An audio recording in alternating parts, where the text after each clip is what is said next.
చిత్రాన్ని చూడండి. ఇక్కడ గురి యాపిల్, కానీ ఇక్కడ గురి తప్పింది. ఈ బాణం పుల్ల అతని తలలో కుచ్చుకుంది. అలా కుచ్చుకోవడం వల్ల అతనికి గాయాలై అతని జీవితమే నాశనం కాబోతుంది. కాబట్టి మనమందరం సరైన గురిని కలిగి ఉండి దాని వైపు పరిగెత్తాలి. గురి ఉపయోగాలు. గురి వద్దకు చేరిన వారికి ఫలితం ఉంటుంది. గురి ప్రేరణను ఇస్తుంది. నిర్ణయాలు తీసుకోవడం సులువవుతుంది. మన శక్తి సామర్థ్యాలన్నీ పూర్తి స్థాయిలో వినియోగించబడతాయి.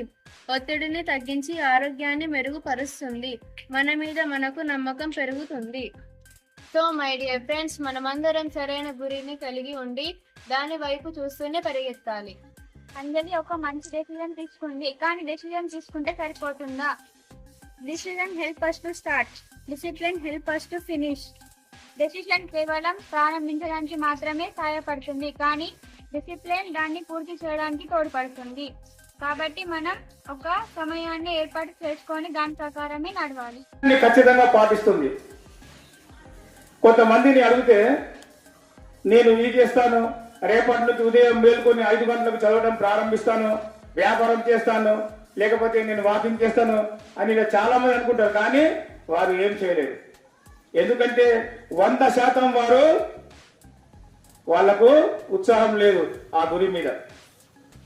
గురి ఎప్పుడైతే మనం పెట్టుకుంటామో మనం సమయాన్ని చూసుకోవాలి. ఖచ్చితమైన సమయం అనేది ఏమి ఉండదు. అది ఒక లక్ష్యాన్ని ఏర్పాటు చేసుకుంటే, ఒక ప్రణాళికను, ఒక టైం టేబుల్ ఏర్పాటు చేసుకుంటే మనం ఆ ప్రణాళికబద్ధంగా చదువుకుంటూ ముందుకు పోవాలా.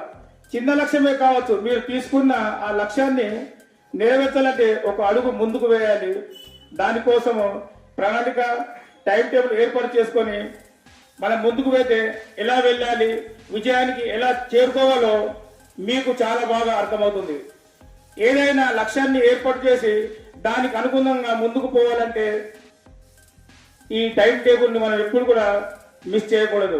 ప్రతిరోజు ఒక సమయాన్ని ఏర్పాటు చేసుకొని మనం ఎన్ని గంటలకు పడుకుంటున్నాం, ఎప్పుడు లేస్తున్నాం, సాయంత్రం ఎన్ని గంటలు చదువుతున్నాం, ఉదయం ఎన్ని గంటలకు చదువుతున్నాం, ఒక వారం లోపల లక్ష్యం ఏర్పాటు చేసుకొని ఒక పాఠాన్ని ఎంత బాగా అర్థమైంది అదంతా వారం లోపల మీరు కేటాయించిన సమయాన్ని చూసుకొని చదువుకుంటే మీ లక్ష్యం మీరు ఖచ్చితంగా పూర్తి చేసుకోగలుగుతారు.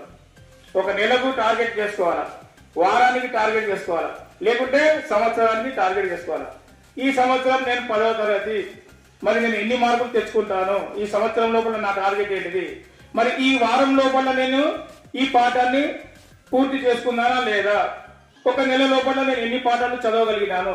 ఇలా సమయాన్ని చేసుకొని మనం ముందుకు పోతే దేనినైనా సాధించగలుగుతాం.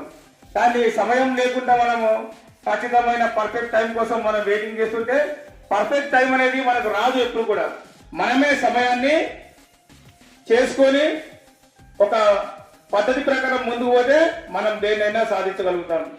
సో ఇప్పటి నుంచి, ఈ రోజు నుంచి మీరందరూ టైం టేబుల్ని చేసుకోవాలి. ఈ రోజు మీరు టైం టేబుల్ చేసుకుంటే రేపటి నుంచి దాని ప్రకారం నడుచుకోవాలి. ఇన్ని రోజులున్న మీ పద్ధతి వేరు, రేపటి నుంచి మీ పద్ధతి వేరు.